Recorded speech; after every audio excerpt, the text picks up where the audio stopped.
जय हिंद दोस्तों, super concept classes पर आपका स्वागत है। आज के वीडियो 12th क्लास के स्टूडेंट के लिए दोस्तों, आज आप लोग के लिए मैं हिंदी कोर का पहला सेट लेकर आया हूं। इसी तरह आप लोग को और 2 सेट मिलेगा, यानी टोटल 3 सेट मैं आप लोग को देने वाला हूं। अगर तीनों सेट को कर लिए भाई तो आप लोग का एक भी क्वेश्चन नहीं छूटेगा, 100% गारंटी है।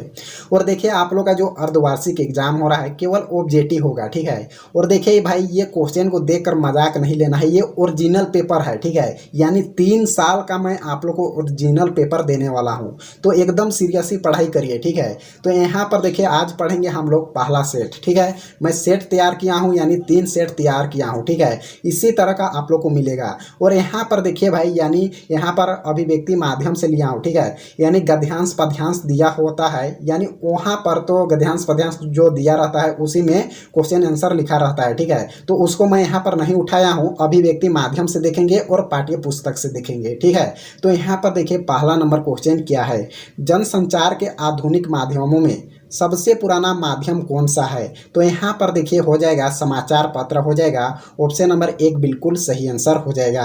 आगे देखिए दूसरा नंबर क्वेश्चन क्या है, भारत में पहला छापाखाना कहाँ खुला था। तो गोवा में खुला था, ऑप्शन नंबर यहाँ पर 4 बिल्कुल सही आंसर हो जाएगा। आगे देखिए तीसरा नंबर क्वेश्चन हमारे पास क्या है, जनसंचार माध्यमों के अंतर्गत रेडियो कौन सा माध्यम है। तो श्रव्य माध्यम हो जाएगा, ऑप्शन नंबर 1 बिल्कुल सही आंसर हो जाएगा। आगे देखिए चौथा नंबर क्वेश्चन क्या है, आलेख लेखन की भाषा कैसी होनी चाहिए। तो यहाँ पर हो जाएगा सरल, सुगम, प्रभावी या फिर इनमें से सभी। तो इनमें से सभी होनी चाहिए, ठीक है। ऑप्शन नंबर 4 बिल्कुल सही आंसर हो जाएगा। आगे देखिए पांचवा नंबर क्वेश्चन क्या है, भारत में पत्रकारिता की शुरुआत कब हुई। तो 1780 ईस्वी में हुई थी, ऑप्शन नंबर यहाँ पर 2 बिल्कुल सही आंसर हो जाएगा। आगे देखिए यहाँ पर छठा नंबर क्वेश्चन क्या है, संपादकीय क्या है। तो संपादक द्वारा किसी प्रमुख घटना और समस्या पर लिखा गया विचारात्मक लेख को संपादक कहते हैं। यहाँ पर ऑप्शन नंबर 1 बिल्कुल सही आंसर हो जाएगा। आगे देखिए यहाँ पर 7वां नंबर क्वेश्चन क्या है, रिपोर्ट को हिंदी में क्या कहते हैं। तो संवाददाता हो जाएगा, ऑप्शन नंबर यहाँ पर 4 बिल्कुल सही आंसर हो जाएगा। चलिए भाई आगे देखते हैं 8वां नंबर क्वेश्चन क्या है, रेडियो अस्तित्व में कब आया। तो 1885 ईस्वी में आया था, ऑप्शन नंबर यहाँ पर 1 बिल्कुल सही आंसर हो जाएगा। आगे देखिए 9वां नंबर क्वेश्चन क्या है, समाचार लेखन की प्रचलित शैली क्या कहलाती है। तो उल्टा पिरामिड शैली कहलाता है, ऑप्शन नंबर यहाँ पर 1 बिल्कुल सही आंसर हो जाएगा। आगे देखिए 10वां नंबर क्वेश्चन क्या है, जनसंचार का प्रमुख कार्य क्या है, यानी प्रमुख काम क्या है। तो सूचना देना, शिक्षित करना, मनोरंजन करना या फिर इनमें से सभी। तो इनमें से सभी हो जाएगा, ऑप्शन नंबर यहाँ पर 4 बिल्कुल सही आंसर हो जाएगा। आगे देखिए यहाँ से है आप लोग का पाठ्य पुस्तक यानी किताब से है, ठीक है। तो इसी प्रकार का आप लोग का क्वेश्चन दिया रहेगा, ठीक है। निम्नलिखित पद्यांश को ध्यानपूर्वक पढ़कर जितना भी आप लोग का संख्या दिया रहेगा, जितना क्वेश्चन रहेगा इसी प्रकार दिया रहेगा, ठीक है। और देखिए यहाँ पर ये है आप लोग का एक कविता उठाया गया है पुस्तक से, ठीक है, यानी किताब का है। तो यहाँ पर देखिए, हम दूरदर्शन पर बोलेंगे, हम समर्थ शक्तिवान हैं, हम एक दुर्बल को लाएंगे एक बंद कमरे में, उसे पूछेंगे तो आप क्या अपाहिज हैं। तो आप क्यों अपाहिज हैं, यानी यहाँ पर एक अपाहिज व्यक्ति के बारे में चर्चा किया जा रहा है, ठीक है। तो यहाँ पर देखिए हम लोग क्वेश्चन देखते हैं। 11 नंबर क्वेश्चन क्या है, प्रस्तुत काव्यांश के रचनाकार है। तो रघुवीर साय, यानी ऑप्शन नंबर यहाँ पर 2 बिल्कुल सही आंसर हो जाएगा। जो ये कविता लिया गया है अपाहिज वाला, जो इसका लेखक का नाम है रघुवीर साय, ऑप्शन नंबर यहाँ पर 2 करेक्ट आंसर हो जाएगा। आगे देखिए यहाँ पर 12 नंबर क्वेश्चन क्या है, हम दूरदर्शन पर बोलेंगे मैं आए, हम शब्द का तात्पर्य है। तो हम शब्द का तात्पर्य क्या है। तो ताकतवर मीडिया हो जाएगा, ऑप्शन नंबर यहाँ पर 1 बिल्कुल सही आंसर हो जाएगा। आगे देखिए 13 नंबर क्वेश्चन क्या है, आप क्या अपाहिज हैं। टेलीविज़न कैमरे के सामने इस तरह के प्रश्न पूछे जाने का क्या उद्देश्य हो सकता है।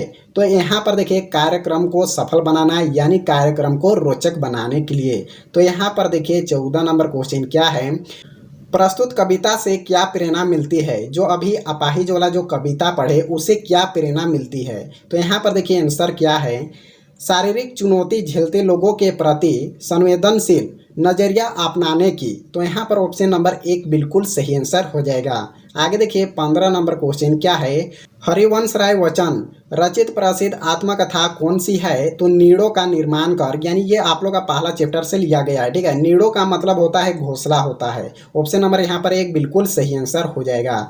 आगे देखिए यहाँ पर 16 नंबर क्वेश्चन क्या है, चूका भी हूँ नहीं मैं किसकी रचना है? तो शमशेर बहादुर सिंह का। ऑप्शन नंबर यहाँ पर 4 बिल्कुल सही आंसर हो जाएगा। आगे देखिए 17 नंबर क्वेश्चन क्या है, दिन जल्दी जल्दी ढलता है आता है, कविता के अनुसार क्या कभी वापस नहीं? तो बीता समय वापस कभी नहीं आ सकता है। ऑप्शन नंबर यहाँ पर 1 बिल्कुल सही आंसर हो जाएगा। आगे देखिए 18 नंबर क्वेश्चन क्या है, मुस्कता चांद जयो धरती पर रात भर पंक्ति में किस अलंकार का प्रयोग हुआ है? तो अनुप्रास अलंकार का। ऑप्शन नंबर यहाँ पर 4 बिल्कुल सही आंसर हो जाएगा।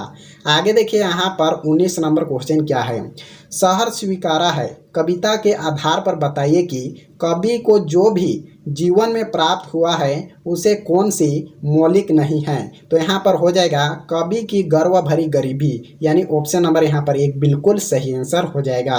आगे देखिए यहाँ पर आप लोग का 20 नंबर से स्टार्ट होगा। इस प्रकार का गद्यांश उठाया जाएगा कहानी के तौर पर। ये वाला है आप लोग का भक्तिन चैप्टर यानी गरबा चैप्टर से है। ठीक है, और लेखक का नाम है महादेवी वर्मा। तो इसको पढ़ने के बाद आप लोग नीचे का उत्तर दे पाएंगे। ठीक है, थोड़ा सा इसको पढ़ लीजिएगा भाई।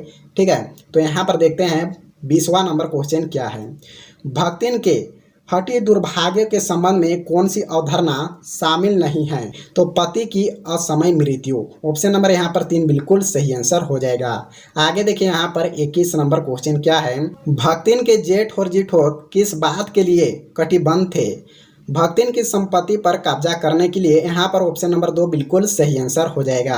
आगे देखिए यहाँ पर 22 नंबर क्वेश्चन क्या है, भक्तिन की विधवा बेटी का पुनर्विवाह करने के मूल में जिठोट की कौन सी मंशा छपी थी? तो भक्तिन की जायदाद पर गिद्ध दृश्य, यानी भक्तिन के जो जायदाद था उसको कब्जा करने के लिए। ठीक है, चलिए भाई यहाँ पर देखते हैं। आगे देखिए 23 नंबर क्वेश्चन क्या है, प्रस्तुत पद्यांश के रचनाकार का नाम बताइए। तो यहाँ पर जो भक्तिन चैप्टर है इसका लेखक का नाम क्या है, महादेवी वर्मा। ऑप्शन नंबर यहाँ पर 1 बिल्कुल सही आंसर हो जाएगा।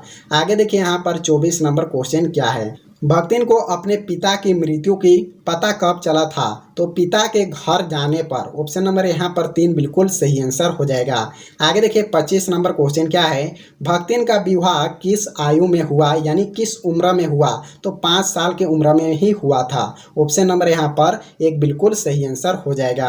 आगे देखिए यहाँ पर 26 नंबर क्वेश्चन क्या है, बाजार दर्शन किस विधि की रचना है? तो बाजार दर्शन किस विधि की रचना है? तो निबंध है। ऑप्शन नंबर यहाँ पर 3 बिल्कुल सही आंसर हो जाएगा। आगे देखिए 27 नंबर क्वेश्चन क्या है, निबंधकार जेंद्र कुमार के अनुसार पैसे की शक्ति में कौन सी शक्ति निहित होती है? तो उपाहास शक्ति। यहाँ पर ऑप्शन नंबर 2 बिल्कुल सही आंसर हो जाएगा।